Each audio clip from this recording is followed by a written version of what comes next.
ইফতার সামনে রেখে ছোট্ট একটি দোয়া 11 বার পড়ুন, সকল গুনাহ আল্লাহ ক্ষমা করে দিবেন। মনে রাখবেন, ইফতারের পূর্ব মুহূর্তে আমরা অনেকেই সময়টাকে নষ্ট করে ফেলি। ইফতারের পূর্বে আপনার সময়টাকে নষ্ট করবেন না।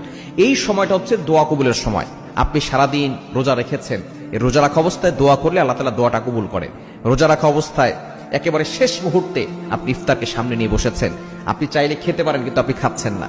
আপনার গলা তৃষ্ণার্ত অবস্থায় আছে, আপনার পেট ক্ষুধার্ত অবস্থায় আছে, কিন্তু আপনার সামনে ইফতার আছে, বিভিন্ন রকমের আইটেম আছে, ঠান্ডা পানি আছে, শরবত আছে, কয়েক ধরনের খাবার আছে, কিন্তু আপনি কোনো খাবার খাচ্ছেন না। আল্লাহ তাআলা ফেরেশতাদেরকে ডাক দিয়ে বলে, ও আমার ফেরেশতারা, এই বান্দা খাচ্ছে না কেন? ফেরেশতারা বলে, আল্লাহ, সে তোমার অনুমতির অপেক্ষায় আছে, যখনই অনুমতি আসবে তখনই সে খাবে। তখন আল্লাহ বলে, ফেরেশতারা, এই বান্দাকে আমাকে দেখছে? তখন ফেরেশতারা বলে, না আল্লাহ, আপনাকে দেখে নাই। তারা কি জান্নাত দেখেছে? ফেরেশতারা বলে, না আল্লাহ, তারা তো জান্নাত দেখে নাই। তারা কি জাহান্নাম দেখেছে? বলে, না আল্লাহ, তারা জাহান্নামও দেখে নাই। তখন আল্লাহ পাক রব্বুল আলামিন ফেরেশতাদেরকে ডাক দিয়ে বলে, ও আমার ফেরেশতারা,